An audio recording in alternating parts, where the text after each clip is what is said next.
24 दिसंबर 1999 पूरी दुनिया नए साल और नई सदी का जश्न मनाने की तैयारियों में थी। नेपाल के शहर काठमांडू से इंडियन फ्लाइट्स IC-814 फिजा में बुलंद होती है।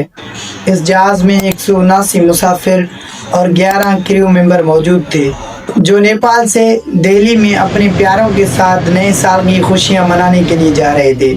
लेकिन फ्लाइट उड़ने के बाद ठीक 40 मिनट बाद जैसे ही जहाज इंडियन एयर स्पेस में दाखिल होता है, तो पायलट कैप्टन शेरन के सर पर हाईजैकर्स रिवॉल्वर रख देते हैं।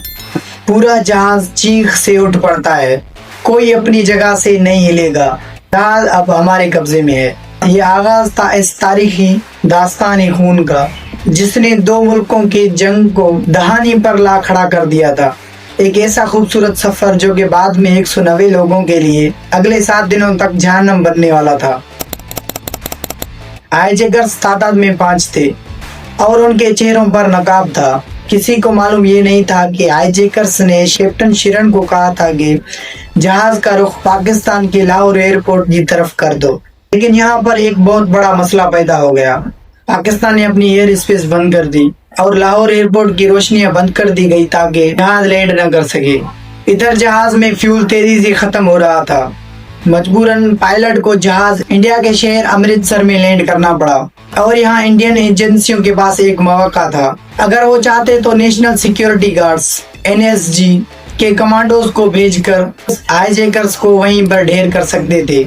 लेकिन बदकिस्मती देखें, इदारों के दरमियान तालमेल की कमी और ऊपर से आर्डर आने में ताखीर की वजह से पंजाब पुलिस ने जहाज के सामने एक ऑयल टैंकर आकर खड़ा कर दिया। इस वजह से हाईजैकर्स को शक पड़ा कि अब यहाँ हमारे ऊपर हमला होने वाला है, तो उन्होंने पायलट को जल्दी हुक्म दिया कि जहाज को यहाँ से जल्दी लेकर चलो। जहाज सिर्फ चंद मिनट का फ्यूल लेकर आसमान की बुलंदियों में दोबारा जाता है। अब हालात इंतहाई नाजुक हो चुके थे, ईंधन न होने के बराबर था। लाहौर एयरपोर्ट ने आखिरकार इंसानियत दिखाकर इंसानों के भरोसे जहाज को उतरने की इजाजत दे दी। जहाज ने फ्यूल भराकर फिर वहीं से आसमान की तरफ चल पड़ा। यहाँ से ये जहाज सीधा पहुँचता है दुबई। दुबई में हाईजैकर्स ने अपनी दहशतगर्दी का पहला सबूत दिया। एक 25 साल हिंदुस्तानी नौजवान जिसका नाम रूपन कटियाल था, जिनकी अभी शादी हुई थी, वो हनीमून के लिए नेपाल गया था और वापसी पर अपने शहर आ रहा था। उन्हें हाईजैकर्स ने बेरहमी के साथ चाकू के साथ कत्ल कर दिया। उनकी ये गलती थी कि उन्होंने हाईजैकर्स की तरफ देखा। दुबई में 27 मुसाफिरों और कुछ बच्चे भी थे। उनको और रूपन कटियाल की लाश को उतारा गया। लेकिन असली कहानी अब शुरू होने वाली थी। 25 दिसंबर की सुबह ये अगवाकारा जहाज लैंड करता है कंधार, अफगानिस्तान में। ये वो दौर था जब अफगानिस्तान पूरा तालिबानों के हवाले था और वहाँ ना कोई बैनुल अक़वामी कानून चलता था और ना ही उनको कोई दुनिया की पहचान थी। कंधार पर उतरते ही जहाज को चारों तरफ से मसला अफरादों ने घेर लिया। ज़ाहिरी तौर पर उन्होंने कहा कि वो मुसाफिरों की हिफाजत के लिए आए हैं, लेकिन असल में वो हाईजैकर्स की शील्ड बनकर खड़े हो गए थे। अब हाईजैकर्स ने अपने मुतालबात दुनिया के सामने रखे।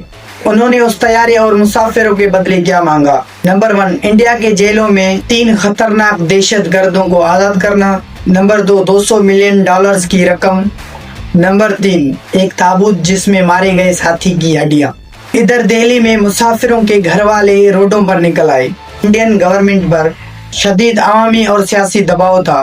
एक तरफ मासूम शहरियों की जानें थी और दूसरी तरफ मुल्क की सलामती और गैरत का सवाल। कंधार में अब हालात बदतर होते जा रहे थे।